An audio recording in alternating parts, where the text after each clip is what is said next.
The great happiness. बुद्धं शरणं गच्छामि। किच्छो मनुष्य पटिला भो किच्छं मच्चान जीवितं किच्छं सद्धम्म सबनं किच्छो बुद्धानं उपादो।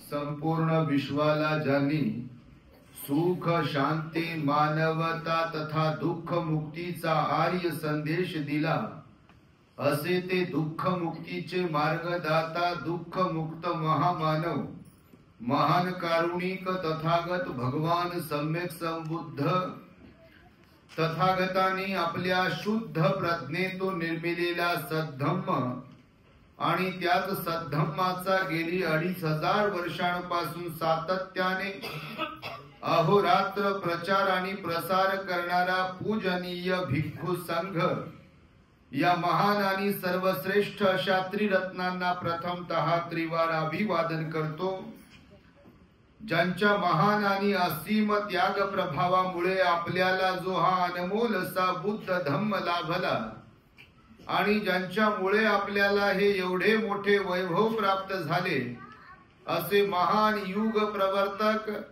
भारतीय राज्यघटनेचे शिल्पकार परमपूज्य बोधिसत्व डॉक्टर बाबासाहेब आंबेडकर या महामानवाच्या महान अशा धम्मक्रांतीमध्ये संपूर्ण जीवनाला समर्पित करून आज या प्रसंगी आपल्या नागपुरातील डॉक्टर बाबासाहेब आंबेडकर सांस्कृतिक भवनात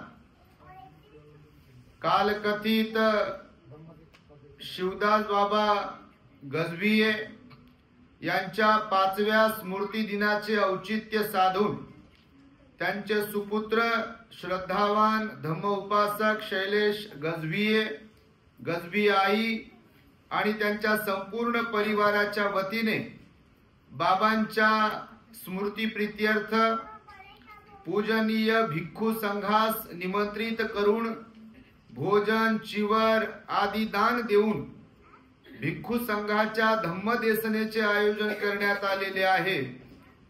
तेव्हा या कार्यक्रमात माझ्या समवेत मंचावरती उपस्थित असलेले प्युरिटी ऑफ माइंड या यूट्यूब चॅनलचे संचालक पूजनीय भिक्खू धम्म बोधीजी थेरो, ज्यांनी आताच आपणास सुंदर आणि मार्मिक अशी धम्मदेसना देऊन उपकृत केले असे सर्च रिसर्च या यूट्यूब चॅनलचे संचालक पूजनीय भिक्खू यन धम्मानंदजी थेरो, संपूर्ण गजभिये परिवार, गजभिये परिवाराचे सर्व नातेवाईक, आप्तेष्ट, पाहुणे मंडळी, तद्वतच दी ग्रेट हॅपीनेस या आपल्या यूट्यूब चॅनलचे सर्वच दर्शक, सर्वप्रथम तुम्हा सर्वांच्या प्रती मंगल मैत्री सद्भावना व्यक्त करतो आणि आपणा सर्वांच्या दुःख मुक्ती करिता तथागत भगवान बुद्धांद्वारा शिकविलेल्या धम्मोपदेशास प्रारंभ करतो। आपण सर्वांनी शांत, एकाग्र आणि श्रद्धायुक्त चित्ताद्वारे या अनमोल बुद्धवाणीला आपल्या हित सुखाकरिता श्रवण करावे, ग्रहण करावे। गजभिये बाबा आपल्यातून जाऊन 5 वर्ष पूर्ण झाले आणि त्यांच्या स्मृती प्रीत्यर्थ हा कार्यक्रम आज इथे आयोजित केला। सकाळी गजभिये परिवारामध्ये आम्हा भिक्खू संघास भोजन दान देऊन त्यांनी महान पुण्य संपादन केले आहे आणि सायंकाळी या हॉलमध्ये विशेषत्वाने भिक्खू संघाच्या धम्मदेसनेचे आयोजन केले। निश्चितपणे यामध्ये आपली परिवाराची श्रद्धा आहे, धार्मिकता आहे आणि त्यामुळे आपण हा कार्यक्रम इथे आयोजित केलेला आहे।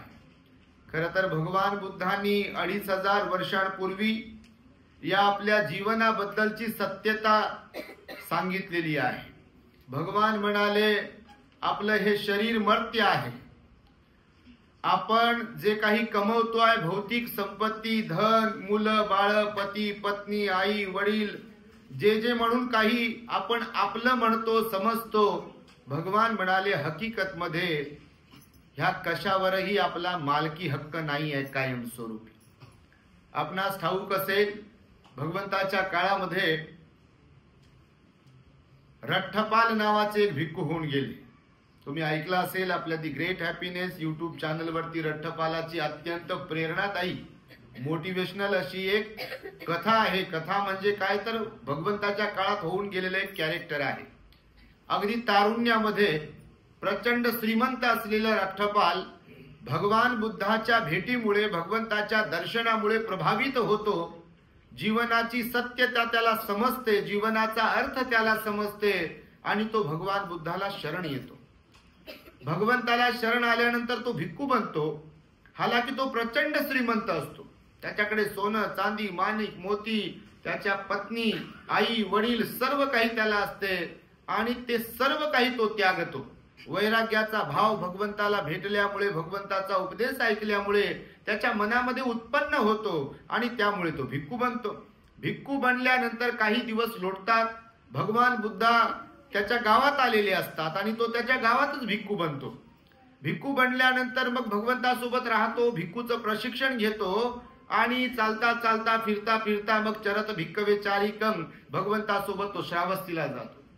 श्रावस्तीला गेल्यानंतर पुन्हा एकदा भगवंताकडून तो परवानगी घेतो की भगवान ज्या प्रदेशातून मी आलो आहे त्या प्रदेशातील लोकांना भगवंताचं वचन जर समजलं, भगवंताचा धम्म मार्ग जर समजला तर अनेक अनेक लोक दुःखातून मुक्त होतील, म्हणून आपली परवानगी जर असेल तर मी माझ्या मायदेशी जातो। आताच जे हरियाणा आहे ना त्याला कुरुक्षेत्र म्हणत होते। हरियाणा प्रदेश राज्य आहे, तर तो हरियाणा प्रदेशातला होता। कुरुक्षेत्र त्याचा ते एरिया होता, गाव होता, प्रदेश होता आणि तिथून मग तो श्रावस्तीला जातो। पुन्हा श्रावस्तीवरून भगवंताची परवानगी घेऊन तो ट्रेन झालेला असतो आणि तो पुन्हा मायदेशी येतो। मायदेशी आल्यानंतर मग त्याचं भिक्षापात्र घेऊन तो गावामध्ये भिक्षाटनासाठी जातो आणि भिक्षाटनासाठी गेला असता अगोदरचं त्याचं ते घर जे असते त्या दारावरती तो भिक्षेसाठी पोहोचतो। भिक्षेसाठी पोहोचतो तर खिडकीमधून त्याचे आई वडील त्याच्याकडे पाहतात आणि शिव्या देतात। ते काही ओळखत नाहीत भिक्खू झाल्यानंतर। आता हे मुंडन केलेलं आहे, असं परिमंडल केलेलं आहे, अवतार बदलतो। तुम्ही पण मेकअप जेव्हा करता तेव्हा ओळखायला येत नाही कधी कधी, नाही का? घरामध्ये असतानाच एक वेगळा चेहरा असते लोकांचा आणि कधी लग्न कार्य किंवा प्रोग्राम असेल तर तिथे मग काय काय लावता तुम्ही, मग ते लोक काय ओळखायला येत नाहीत। म्हणजे कधी कधी म्हणजे आता आम्ही लग्नात कार्यात जेव्हा जातो तेव्हा खरोखर लोक मग असे वेगवेगळ्या प्रकारचे कपडे वगैरे काय करून येतात, कोणतं काय असते ते काय माहित नाही आपल्याला। तर चेहरा बदलतो ना, मनुष्य म्हणजे कपडा बदलल्यानंतर किंवा त्यानं काय रंगरंगोटी केल्यानंतर बदलते कधी कधी। तर हे भिक्खू बनल्यावर तर पूर्णच बदलते, कारण मुंडन केलाय, हे परिमंडल करून चिवर घातलेला आहे, तर त्यामुळे गृहस्थ जीवनातलं ते वेशभूषा वेगळी आणि चिवर घेतल्यानंतर ती वेशभूषा वेगळी आहे, म्हणून सहजासहजी काही ओळखायला येत नाही। आता पण श्रामणेर शिबिर वगैरे कधी आम्ही घेतो आणि भरपूर जर मुलं वगैरे असतील तर घरची लोक जरी आली तर ते ओळखायला ते त्यांना थोडासा वेळच जातो, आपला पोरगा कोणता याच्यामध्ये, कारण ते वेगळे सगळे वेगळे सारखेच दिसतात मग परी म्हणजे चिवर घेतल्यानंतर। तर मग रठ्ठपाल त्याच्या दारावरती जातात गावामध्ये भिक्षाटन करता करता, तर ते त्याच्या खिडकीमधून घराच्या आई वडील जेव्हा पाहतात तेव्हा शिव्या देतात की या शिरमुंड्यांनी माझा मुलगा घेऊन गेले। हे बरोबर नाही आहेत भगवान बुद्धाचे भिक्षू काही, कारण ते ओळखत नाहीत रठ्ठपालाला। त्या घरातून घराची जी दासी असते ती रात्रीचं उरलेलं जेवण फेकून देण्यासाठी बाहेर येते आणि ती फेकून देत असताना मग रठ्ठपाल तिला म्हणतात की हे भगिनी, तू जर हे अन्न फेकून देणार असेल तर माझ्या भिक्षापात्रामध्ये घाल। मग हे थोडस बोलतात ना रठ्ठपाल, तेव्हा त्या दासीला लक्षात येते की अरे हे तर आपले मालक आहेत, आपल्या घरचे मालक आहेत। ती घरात जाते लगेच आणि सांगते की आपले मालक आलेले आहेत, रठ्ठपाल आलेले आहेत, त्यांचा आवाज मी ऐकला। मग ते आई वडील धावत पळत त्यांच्याकडे जातात, त्यांना तोपर्यंत रठ्ठपाल त्या नगर उद्यानामध्ये थांबलेले असतात झाडाखाली, तर भिक्षाटन करत असतात, भोजन करत असतात. आई वडील तिथपर्यंत पोहोचतात आणि त्यांना म्हणतात की तू राजकुमार आहे, तू श्रीमंत आहे, तुझ्याकडे धन दौलत सर्व काही असताना हे भिक्षापात्रात अन्न खात आहे, आम्हाला हे सहन होत नाही आहे, शोभत नाही तुला. तू कितीतरी लोकांना जगवू शकतो, तुझ्याकडे कितीतरी नोकर चाकर लोक त्यांना देऊ शकतो, तर तू हे काय असं करतो आहेस? तर रठ्ठपाल म्हणतात की हा माझा धर्म आहे, माझं कर्तव्य आहे, भगवंतानं सांगितलेला मार्ग आहे आणि त्यानुसार मी हे माझा स्वभाव, माझं वर्तन ठेवतोय, माझं आचरण करतोय, तुम्ही मला काही अडथळा आणू नका.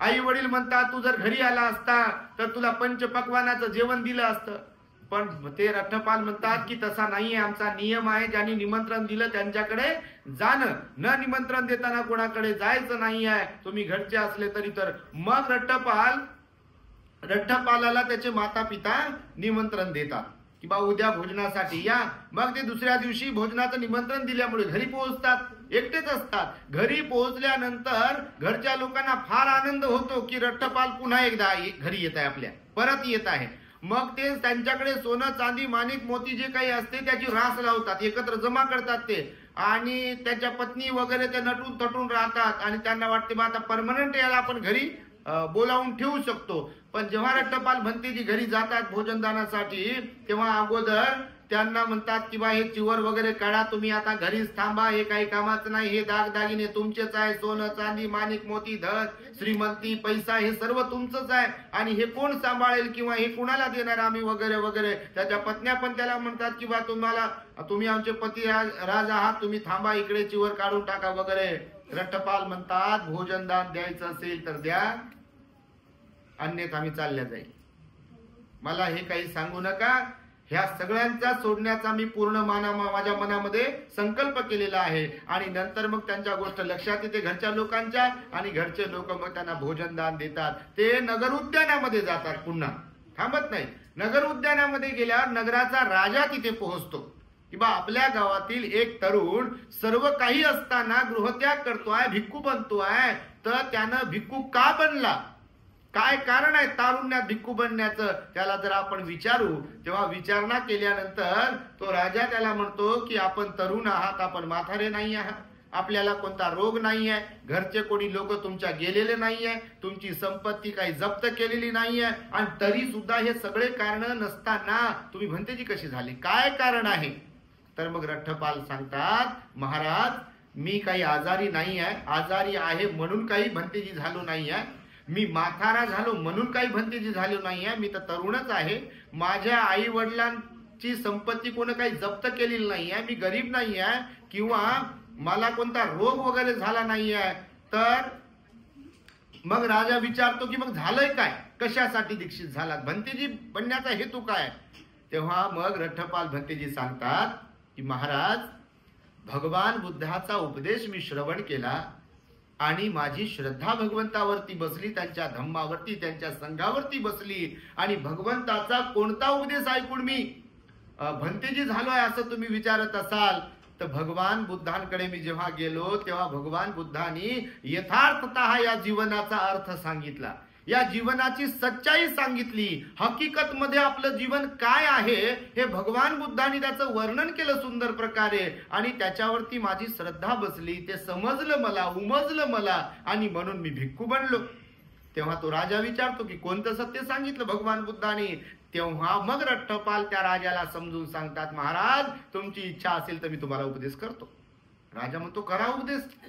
राजाने कधी उपदेश ऐकला नसतो. तेव्हा रठ्ठपाल भंतेजी सांगतात महाराज भगवान बुद्ध म्हणतात की आपला हकीकत मध्ये कशावरही मालकी हक्क नाहीये, ना या 3.5 हाताच्या कायेवर मालकी हक्क आहे आपला, ना ज्याला आपण आपलं मी माझं माझं म्हणतो त्याच्यावर मालकी हक्क, आपला हकीकत मध्ये कशावरच मालकी हक्क नाही आहे. मी रोज प्रवचन देताना थोडस म्हणजे असं हसतात लोक ते बोलताना कधी कधी, पण भगवान बुद्धांनी सांगितलेली सच्चाई आहे की जेव्हा कोणी कुणाचं बटन दबते म्हणजे मरते, तेव्हा लोक काय करतात, समजा कोणी गेलं खूप श्रीमंत जरी असेल, अगोदर त्यांच्या नाकात, हातात, पायात, गळ्यात, बोटात, कानात, पिशवीत, पॉकेटमध्ये, पर्समध्ये काय काय आहे स्थावर जंगम मालमत्ता ती काढा म्हणतात, बाजूला ठेवा म्हणतात. मी कालच सांगितलं, एक म्हातारी आई मेली, सोशल मीडियावर फेसबुकवर व्हिडिओ व्हायरल झाला होता आणि ती आई मरून पडली गाडीमध्ये. समजा रिटर्न दवाखान्यात जाताना पुन्हा तिला घरी आणताना मग पोरांनी तिचे अंगठे घेतले. म्हणजे मेलेल्या माणसाचे अंगठे घेतात त्यांच्या नावावर जर प्रॉपर्टी असेल तर. आखी हकीकत जीवनाची अशी आहे की आपण गेलो की आपलं नाव मान सन्मान बिनमान सगळा डिलीट, जागेवर डिलीट होते. बॉडी कुठं ठेवायची म्हणतात लोक सांगा. साहेबाला कुठं ठेवू, मॅडमला कुठं ठेवू असं बिलकुलच बोलत नाही. बोलतात का? जय भीम आहे नाही, नमस्कार आहे नाही, भूत होऊन लागते की काय म्हणून पाया पडतात लोक, फुलाचे हार आणून पाया पडतात लोक मात्र बिलकुल. तर भगवंतानं सांगितलं आपला कशावरही मालकी हक्क नाही. ही 3.5 हाताची काया ज्याला आपण ज्याच्यामुळे अहंकार निर्माण करून लोकांना दाखवतो. कधी कधी समजा काही लोक दाखवत असतील तर हे माझं नाक फार सुंदर आहे, माझ्या नाकासारखं कोणाचं नाकच नाही म्हणते. हे माझे कान फारच सुंदर आहे म्हणते, माझ्या कानासारखे कोणाचे कानच नाही म्हणते.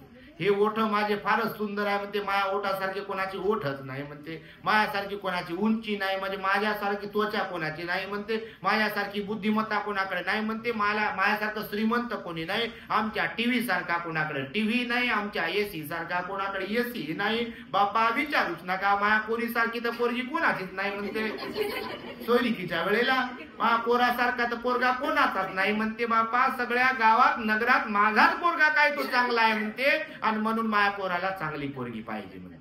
पोरीचंही लग्न करायचं तर माही पोरगीच चांगली आहे म्हणते, दुसरी कोणाचीच पोरगी चांगली नाही म्हणते. आणि हकीकत लय बेकार असते बापा, ती तर कोणी कोणाला सांगू शकत नाही.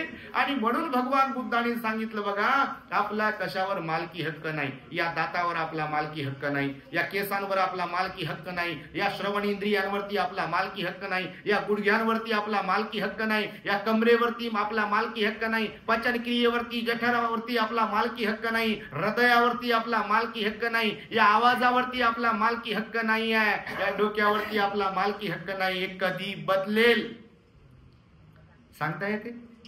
तुम्ही कधी काही पेशंटला हॉस्पिटलमध्ये जाऊन पाहत असाल तर बघा, अशी एक अवस्था येते बऱ्याच लोकांच्या वाट्याला. बेडवर पडलेले असतात, इच्छा असते बोलण्याची पण बोलू शकत नाही. होते कधी कधी असं. इच्छा असते ऐकण्याची पण श्रवण इंद्रिय काम करत नसेल तर ऐकू शकत नाही. इच्छा असते डोळे उघडण्याची पण एक अवस्था येते कधी कधी लोकांच्या वाट्याला की आवाज तर येते पण डोळे नाही उघडू शकत. कधी कधी इच्छा होते की उठून मला मिठी मारू दे कोणाला तरी, ते आपले जे लोक आहेत त्यांना हस्तांदोलन करू दे, जरा बोलू दे उठून बसून. पण अशी अवस्था येते कधी कधी वाट्याला की उठूही शकत नाही, बसूही शकत नाही, चालूही शकत नाही. हालाकी तीच बॉडी आहे आपली, तेच शरीर आहे आपलं की ज्याच्यावर आपल्याला गर्व होता. भगवान बुद्धाने म्हणून सांगितलं की हकीकत मध्ये मालकी हक्क कशावरच नाहीये. मी आता मघाशी जे तुम्हाला सांगितलं की आपण गेलो की प्रॉपर्टी इथं आणि आपण सर नावर उचला म्हणतात, आता पेटवा आता आणि चला म्हणतात परत. ही सच्चाई जीवनाची आहे. आणि म्हणून भगवंताने सांगितलं, म्हणजे रठ्ठपाल सांगतो भगवंताचं वचन त्या राजाला की आपला कशावर मालकी हक्क नाही. कायमस्वरूपी मालकी हक्क आहे का? कशावरच मालकी हक्क नाही आहे कायमस्वरूपी. म्हणून भगवान बुद्ध म्हणाले या शरीराचाही अहंकार बाळगू नका, बुद्धिमत्तेचा अहंकार बाळगू नका, स्वभावाचा अहंकार बाळगू नका, बायको लेकर घर दार जे काही आहे त्याचा अहंकार बाळगू नका. कारण हे सच्चाई याची अशी आहे की ते आपलंच नाही आहे. घर आपल्या जरी नावावर आहे, आपण गेलो की कागदपत्र चेंज होतात. खरं की खोटं? बिलकुलच खरं आहे. शेती जरी आपली असेल, आपल्याच नावावर असेल, आपण गेलो की लगेच दुसरं नाव लागते त्याच्यावरती, पोरांचं वगैरे. ही सच्चाई जीवनाची आहे. आणि रठ्ठपालाने म्हणून सांगितलं त्या महाराजाला, राजाला की महाराज भगवान बुद्ध म्हणाले की आपला कशावरही मालकी हक्क नाही. राजाला दुसरी गोष्ट शिकवली त्याने, भगवंताने शिकवलेली. महाराज भगवान बुद्ध म्हणाले जीवन हे परिवर्तनशील आहे. कसं आहे? परिवर्तनशील आहे. बदल हा निसर्गाचा नियम आहे, त्याला कोणी बदलवू शकत नाही. पावसाळा पण कायम नाही, हिवाळा पण कायम नाही, उन्हाळा पण कायम नाही, सकाळही कायम नाही, दुपारही कायम नाही आणि सायंकाळही कायम नाही. जीवनाचं पण असंच आहे. बाल्यपणात अगदी जेव्हा लहान होतो तेव्हा लहान होतो, मध्यवय असल्यावर तेव्हा मध्यवय आहे, तारुण्यातच तारुण्य आहे, म्हातारपण आहे. म्हातारपणात बालपण येऊ शकत नाही, तारुण्य येऊ शकत नाही, आणि तारुण्यात बालपण येऊ शकत नाही, तारुण्यात म्हातारपण येऊ शकत नाही. जे जेव्हा आहे ते तेवढ्या पुरतच आहे. सगळं काही बदलत आहे, परिवर्तनशील आहे. एक जमाना असेल, एक काळ असेल, हे जंगल असेल इथे, बरोबर की नाही. नागपूर छोटसच असेल ना, काही वर्षांपूर्वीचा जर विचार केला तर नागपूर छोटस गाव असेल, आज मोठं गाव आहे, मोठं शहर आहे. प्रत्येक जगाचं असंच आहे बघा. काल जे होतं ते आज नाहीये. मोबाईल आपल्याकडे आता 10, 15, 20 वर्षापूर्वी आलेला आहे बघा. त्याच्यापूर्वी होता का मोबाईल? लॅपटॉप तर माहित नव्हता कोणाला, कम्प्युटरही माहित नव्हतं कोणाला, सूर्य पृथ्वी भोवती फिरतो की पृथ्वी सूर्या भोवती फिरते हे माहित नव्हतं कोणाला. माहित होतं काय? पण आता जसं जसं विज्ञान विकसित होत आहे तसं तसं सगळ्या गोष्टी उजागर होत आहे. आणि त्यामुळे बघा, हे प्रगती, डेव्हलपमेंट आहे, हे परिवर्तन आहे. यालाच तर परिवर्तन म्हणतात. फार वर्षांपूर्वी लोक झोपडीमध्ये राहायचे, बरोबर आहे. त्याच्याही पूर्वी लोक पर्णकुटीमध्ये राहायचे, एकदम झाडपाला काहीतरी लावायचे, त्याच्याही पूर्वी झाडाखाली राहायचे प्राण्यांसारखे. पण आता हे आम्ही हॉल पाहिला, भंतीजींना विचारलं, बापा आपल्या लोकांनी बनवलेला हॉल आहे म्हणे, भंतीजीया बानाईच्या लोकांनी बनवलेला हॉल आहे. म्हणजे एक काळ असा होता, आपलीच लोक, आपल्याच समाजाची लोक, ज्यांच्या गळ्यामध्ये मडकं होतं, ज्यांच्या कमरेला झाडू होता, ज्यांच्याकडे प्रॉपर्टी नव्हती, 18 विश्व दारिद्र्य होतं, गरिबीत खितपत पडलेला समाज होता, तोच समाज. पण आज दिवस बदलले की नाही? बाबासाहेबांच्या पुण्याईमुळे घर दार गाडी बंगला सगळं काही बदललं ना. स्वाभिमान आला, शिक्षण आलं, नोकरी आली, व्यवसाय आला, राहणीमान बदललं आणि उच्चभ्रू लोक आपले ही जीवन जगत आहेत. हा निसर्गामध्ये असलेला बदल, याला परिवर्तन म्हटलं भगवान बुद्ध. आणि तो रठ्ठपाल म्हणतो राजाला की महाराज हे परिवर्तन आहे. भगवान बुद्धांनी सांगितलेलं, तुम्ही पण राजा कायमस्वरूपी राहणार नाही म्हणून सांगितलं त्यात. आणि खरंच राहते काय? कोणता पीएम कायम राहील का इथं? कोणता राष्ट्रपती कायम राहील का? कोणता आमदार कायम राहील का? नगरसेवक कायम राहील का? सरपंच कायम राहील का? बिलकुल नाही. कोणता शिक्षकही कायम नाही, कोणता डॉक्टरही कायम नाही, कोणता इंजिनियरही कायम नाही, कोणता मिलिटरी मॅनही कायम नाहीये. काहीच कायम नाहीये. सर्व काही परिवर्तनशील आहे. लहानपणी लोक असे गाला असं करतात, आपलं येतो का बाबू, येतो का बाबू, आणि मला पोरगात खूपच चांगला म्हणते, पोरगी तर खूपच चांगली, बाळा तर किती लाड करते म्हणते बाळाचा. आणि नंतर मोठं झाल्यावर कोणी लाड करते का? कोणी लाड करत नाही. कोणी घेते का आपल्याला असं, या बापा, बसा बापा, उठा बापा. लहानपणी तर कोणाच्या लेकराला कोणी घेते, माझ्याकडे द्या म्हणते, करते की नाही? पण परिवर्तन आहे बघा जीवनाचं. भगवंताने सांगितलं. तिसरी गोष्ट, रठ्ठपाल त्या राजाला समजून सांगतात की महाराज, भगवान बुद्ध म्हणतात इथे सर्व काही अनित्य आहे. अनित्य म्हणजे काय? तर नित्य नाहीये, शाश्वत नाहीये, ध्रुव नाहीये, बिलकुल सर्व काही बदलते. मन आणि मनाच्या अवस्था सुद्धा बदलतात. चांगले लोक वाईट बनू शकतात आणि वाईट लोक चांगले बनू शकतात. भगवंताने सांगितलं बघा, चांगले लोक वाईट बनू शकतात, वाईट लोक चांगले बनू शकतात. एकदम कमजोर असलेले मजबूत बनू शकतात आणि मजबूत असलेले कमजोर बनू शकतात. बघा, आता काही दिवसापूर्वी मी ते एक बॉडी बिल्डर, काय म्हणतात त्याला, WWF मध्ये तो फायटिंग करणारे असतात ना, तुम्ही पाहत का WWF? ते असे बॉडी बिल्डर असतात बघा, तुम्ही बघितला असेल. त्याच्यामध्ये एक माणूस, प्रचंड त्याची बॉडी अशी, त्याचे दंड असे, त्याची मांडी वगैरे सगळं शरीर असते त्याची एकदम धष्टपुष्ट. तो WWF मध्ये तो प्लेयर आहे तो. पण काही कारणास्तव काही दिवसांपूर्वी कमरेपासून पायापर्यंत त्याचं शरीर काम करत नाही. बघितला तुम्ही, पण बघितला असेल व्हिडिओ. बिलकुल जीवनाचा असा आहे बघा की भगवान बुद्धाने म्हटलं याला अनित्य, म्हणजे नश्वर होणार आहे, क्षणभंगूर होणार आहे, इथे स्थिर काही नाही आहे असं भगवंताने म्हटलं. खरं तर भगवंताने 8 लोकधर्म सांगितले बघा, शिकवले या जीवनाच्या संदर्भात. किती लोकधर्म? लोकधर्म म्हणजे सर्वांच्या वाट्याला समान प्रमाणात येतात असे लोकधर्म भगवान बुद्ध म्हणाले. 8 लोकधर्म म्हणाले भगवान, प्रत्येकाच्या वाट्याला येतात, त्याला कोणीच अपवाद नाहीये. त्यापैकी भगवान बुद्ध म्हणतात सुखही कायम नाही आणि दुःखही कायम नाही, बिलकुलच नाहीये. सुखही कायम नाही कोणाच्याच संदर्भामध्ये, कोणाच्याच कडे, आणि दुःखही कायम नाहीये. सुख आता असेल तर उद्या दुःख येऊ शकते, आज दुःख असेल तर उद्या सुख येऊ शकते. हे दोन लोक धर्म झाले. म्हणजे सुख परमनंट नाहीये आणि दुःखही परमनंट नाहीये. त्यानंतर भगवान बुद्ध म्हणाले यश आणि अपयश कायम कोणाच्या वाट्याला नाहीये. कधी कधी यश येते आपल्या वाट्याला, पण परमनंट यश येते काय? आपण अपयशी पण होतो जीवनामध्ये. कोणी असो, कोणत्याही फील्ड मध्ये काम करणारे असतील, कधी यश येते तर कधी अपयश येते आपल्या प्रत्येकाच्या वाट्याला. किती लोक धर्म झाले? 4 लोक धर्म झाले.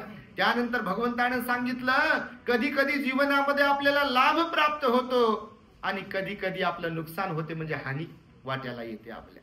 बघा, कधी कधी लाभ वाट्याला येतोय तर कधी हानी म्हणजे नुकसान होते. सदा सर्व काळ लाभ होतो का आपल्याला वाट्याला येतो काय? कधीतरी लॉटरी लागते, कधीतरी काहीतरी प्राप्त होते, पण सदा सर्व काळ होते काय? नुकसानही होऊ शकते. बघा, भगवान बुद्धांनी सांगितलं. आणि त्यामुळे हे 6 लोक धर्म झाले, म्हणजे लाभ आणि हानी. त्यानंतर 7वा आणि 8वा लोक धर्म शिकवत असताना भगवान बुद्ध म्हणाले निंदा आणि प्रशंसा. बघा, तुम्ही प्रत्येकाच्या जीवनाला, प्रत्येकाच्या वाट्याला हे 8 लोक धर्म येतात. बघा, भगवान बुद्ध म्हणाले इथे कायम स्वरूपी कोणाची निंदाही होत नाही आणि कायम स्वरूपी कोणाची प्रशंसाही होत नाही. कारण जीवन अनित्य आहे, नश्वर आहे, नष्ट होणार आहे, संपणार आहे, म्हणजे सर्व काही संपणार आहे म्हणाले भगवान बुद्ध. कायम स्वरूपी स्थिर इथे काहीच नाही आहे.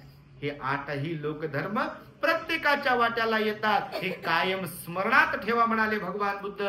ज्यांना हे 8 लोक धर्म कायम स्मरणात ठेवता येतात तेच लोक सुखी राहू शकतात. नाही तर सुख आलं की नाचणारे लोक आहेत आणि दुःख आल्यावर रडत बसणारे लोक आहेत. भगवान म्हणाले सुख आलं म्हणून नाचू नये आणि दुःख आलं म्हणून रडत बसू नये. ही गोष्ट लक्षात ठेवावी. भगवंताचं वचन सुखही कायम नाही आहे आणि दुःखही कायम नाही. ही तिसरी गोष्ट रट्टपाल भंतेनं राजाला शिकवली. आणि चौथी गोष्ट सांगताना रट्टपाल भंतेजी त्या राजाला म्हणतात महाराज, भगवान बुद्धाने चौथी गोष्ट सांगितली मला की ज्यामुळे मी प्रवर्जित झालो आहे, भिक्खू बनलो आहे. आणि ती चौथी गोष्ट म्हणजे कोणती? तर आपण प्रत्येक जण जे म्हणून कोणी जन्माला येतात ते मनुष्य असतील, प्राणी असतील, सूक्ष्म असतील, विशाल असतील, श्रीमंत असतील, गरीब असतील, किंवा शहरात राहणारे, गावात राहणारे असतील, स्त्रिया असतील, पुरुष असतील, सद्गुणी असतील, दुर्गुणी असतील, बुद्ध पुरुष असतील किंवा सर्वसामान्य असतील. रट्टपाल भंतेजी राजाला म्हणतात महाराज इथे प्रत्येक जण मरण धर्मी आहे. काय सांगितले चौथी गोष्ट? प्रत्येक जण मरण धर्मी आहे. फक्त कोणी आज जाते तर कोणी उद्या जाते. कोणी आईच्या गर्भात जाते तर कधी जन्म झाल्याबरोबर जाते. कधी बाल्यवयात कोणी जाते तर कोणी तारुण्यात जाते. कोणी तारुण्यात जाते तर कोणी मध्यवयात जाते. कोणी मध्यवयात जाते तर कोणी म्हातारपणात जाते. कोणी गरिबीत मरते तर कोणी श्रीमंतीत मरते. कोणी हॉस्पिटलात मरते तर कोणी गाडीत रस्त्यानंच मरते तर कोणी घरीच मरते. बघा, परंतु मरण प्रत्येकाच्या वाटेला आहे. इथे कायम जिवंत राहण्यासाठी कोणी आलेलं नाहीये. चांगले असो का वाईट असो, मी असो का तुम्ही असो, भगवान बुद्ध म्हणाले प्रत्येक जणाला इथे येणं आणि जाणं आहे. आपण भवचक्रामध्ये फिरत आहोत. कशामध्ये फिरत आहोत? या भवचक्रामध्ये आपण फिरत आहोत असं भगवान बुद्धांनी सांगितलंय. आणि म्हणून भगवान बुद्धांनी सांगितलेल्या या उपदेशाला राजाने समजून घेतलं. रट्टपाल भंतेजींनी त्याला हा भगवंताचा उपदेश दिला. राजामध्ये बदल झाला आणि तो बुद्ध धम्म संघाचा उपासक बनला. आणि भगवान बुद्धांनी सुद्धा जीवनभर 45 वर्ष जे उपदेश केले त्याचा सारांश हाच आहे की जीवनाबद्दलच्या ह्या 4 सत्यता सांगितल्या भगवान बुद्धांनी. ह्या आपण लक्षात ठेवल्या पाहिजे. कोणती पहिली गोष्ट सांगितली? आपला कशावरही कायम मालकी हक्क नाहीये. दुसरी गोष्ट शिकवली की हा संसार, प्रपंच, आपलं जीवन परिवर्तनशील आहे. म्हणजे बदल हा निश्चित आहे. तिसरी गोष्ट शिकवली भगवान बुद्धांनी की जीवन हा संसार अनित्य आहे, स्थिर नाही आहे का? स्थिर नश्वर आहे, क्षणभंगूर आहे. आपण जन्म गावावरून निघालो, मरण गावाकडे वाटचाल सुरू आहे. कधी कोणाचा बस स्टॉप किंवा स्टॉप स्टेशन कधी येईल हे निश्चितपणे सांगता येत नाही. आणि चौथी गोष्ट सांगितली भगवंताने की आपण मरण धर्मीय आहोत. इथे आपण जिवंत राहणाऱ्यांपैकी नाही आहोत, कोणीच नाही आहे जिवंत राहणाऱ्यांपैकी. कोणते पशु पक्षी जलचर असतील, भूचर असतील, हवेत राहणारे असतील, कायम स्वरूपी कोणी इथे जिवंत राहणार नाही आहे. आणि त्यामुळे या जीवनाला आपण समजून घेतलं पाहिजे. आणि त्यामुळे पारिवारिक लोक असतील तर त्यांनी जिवंतपणात आपल्या आई वडिलांची सेवा केली पाहिजे. कारण मी नेहमी सांगतोय की मरून गेल्यानंतर आई वडील असतील, बहीण भाऊ असेल किंवा पत्नी असेल, पती असतील किंवा मुलं असतील, नंतर त्या रडण्याला काहीच अर्थ उरत नाही. लोक निघून गेले जवळचे. जवळ आहेत तोपर्यंत वाकडं तोंड करायचं, जवळ आहेत तोपर्यंत बोलायचं नाही, जवळ आहेत तोपर्यंत रागराग करायचा, चिडचिड करायचं, अन्न पाण्याविना मारायचं, जवळ असतील तोपर्यंत औषधाविना मारायचं, जवळ असतील तोपर्यंत कधी त्यांच्या पाठीवर थाप मारायची नाही, कधी डोक्यावर हात ठेवायचा नाही, कधी गोंजारायचं नाही, कधी जवळ घ्यायचं नाही, कधी कौतुक करायचं नाही, कधी प्रशंसा करायची नाही, कधी सेवा नाही करायची. आणि मेल्यानंतर मग रडत बसायचं. ते अर्थहीन रडणं आहे म्हणाले भगवान. बिलकुल अर्थहीन रडणं. काय करता त्या रडण्याला? रडल्यावर कोणी काय जिवंत होईल का? येतील आणि म्हणतील एवढं प्रेम आहे का बापा तुमचं, मी उठतो सरनावून. म्हणेल का कोणीतरी असं? होईल का असं? झालं का आतापर्यंत असं? कोणी किती रडो, रडणं येणार आहे, दुःख होईलच बिलकुल कोणी गेल्यानंतर. पण सच्चाई अशी आहे की आपण कितीही रडलो, कितीही क्रंदन केलं, कितीही ओरडलो, कितीही टाहो फोडला, कितीही छाती बडवली, तरी गेलेली व्यक्ती परत म्हणजे आपल्यासाठी आपल्या सोबत जशी होती तशी काही येत नाही आहे. आणि म्हणून भगवान बुद्धाने सांगितलेला उपदेश आपण लक्षात घेतला पाहिजे. आपण जिवंतपणे आपल्या माणसांचे झालो पाहिजे, एकमेकांवर प्रेम केलं पाहिजे, एकमेकांच्या प्रती सद्भावना ठेवली पाहिजे, एकमेकांना समजून घेतलं पाहिजे. आपलं चुकलं तर माफी मागितली पाहिजे, समोरच्यांचं चुकलं तर त्यांनी पण माफी मागितली पाहिजे. एकमेकांचे झालो पाहिजे जिवंतपणामध्ये. मेल्यानंतरचा विषय संपते घेऊ, फोटोला हार घालणे आणि बस संपला विषय मग. आणि त्यामुळे बघा सर, ते शेवटी छोटासा एक दृष्टांत सांगतो तुम्हाला की लोक अहंकारामुळे कधी कधी परिवारापासून बाजूला होतात. बघा आज विभक्त परिवार पाहायला मिळतात. पहिल्या काळामध्ये लोकांकडे गरिबी होती पण कुटुंब एकत्र होते. आज लोकांकडे श्रीमंती आहे पण मनानं लोक गरीब आहेत, कंगाल झालेली आहे. म्हणून कोणी कोणाला पाहायला तयार नाही, कोणी कोणाच्या सोबत राहायला तयार नाही, कोणी कोणाला वेळ द्यायला तयार नाही, पहिल्यासारखं प्रेम राहिलं नाही. म्हणून तुम्हाला एक छोटासा दृष्टांत सांगतो. मी अनेकदा सांगितलेला आहे दृष्टांत सांगत असतो, गोष्ट लवकर लक्षात येते.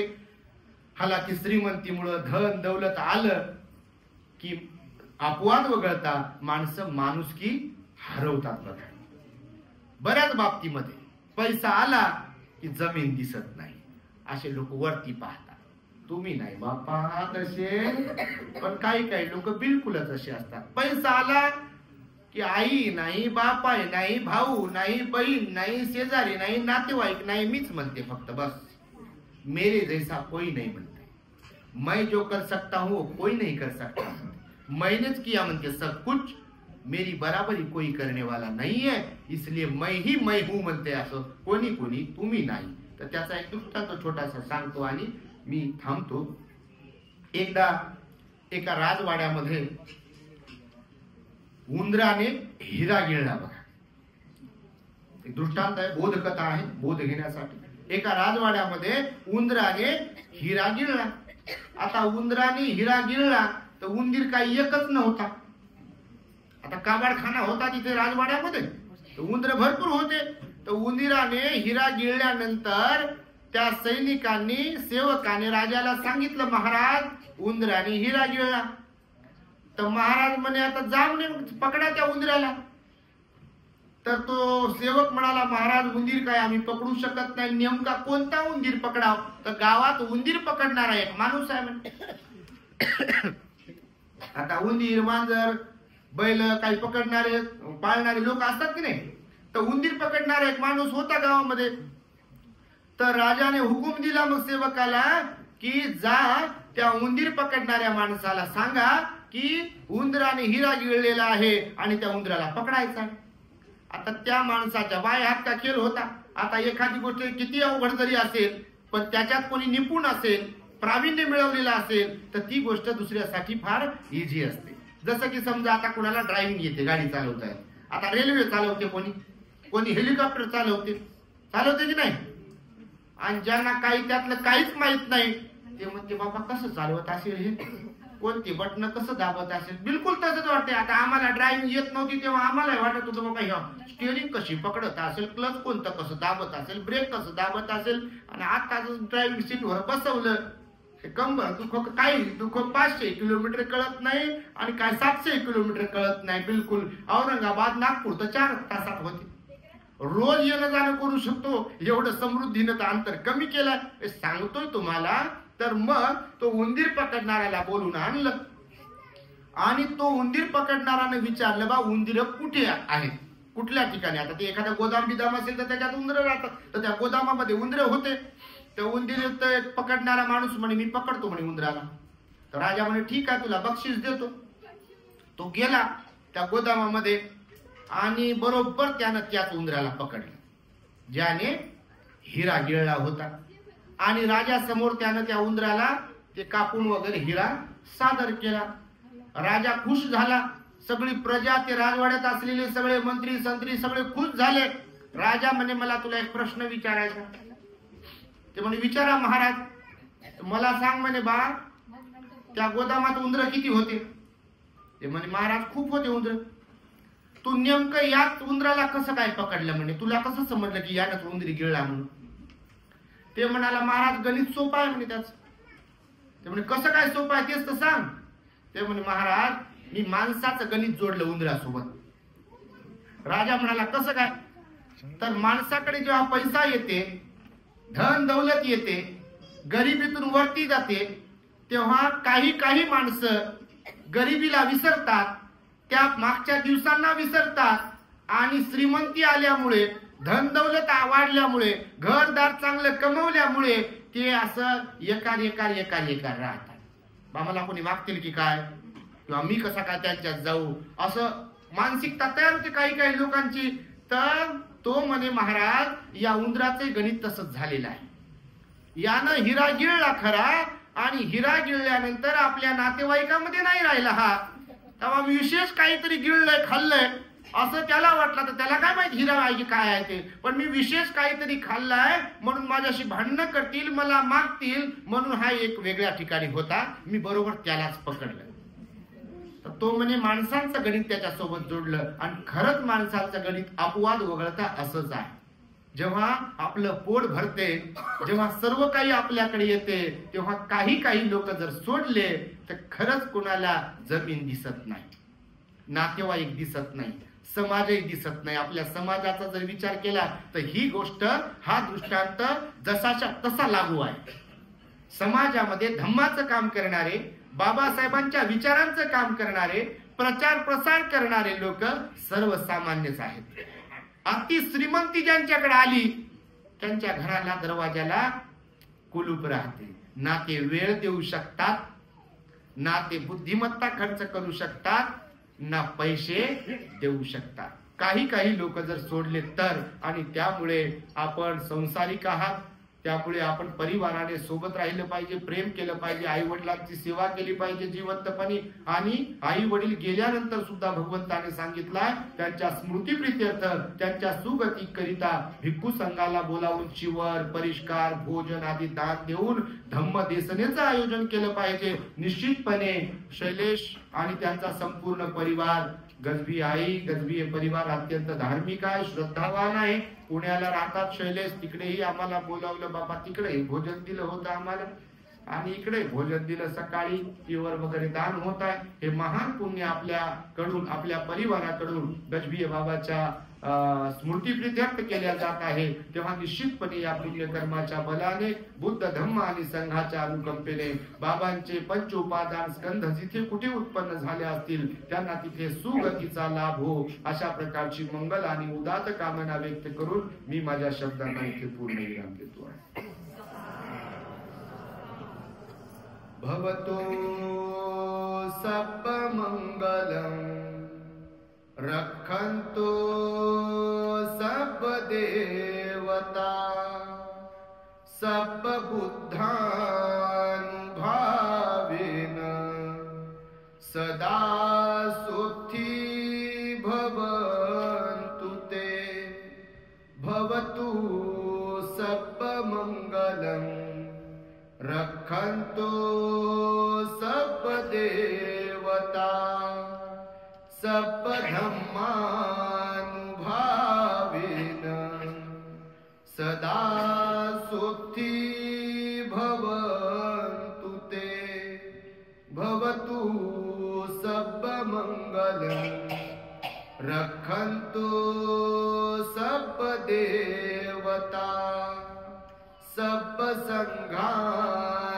सर्वसङ्घानुभावेन सदा सुखी भवन्तु ते।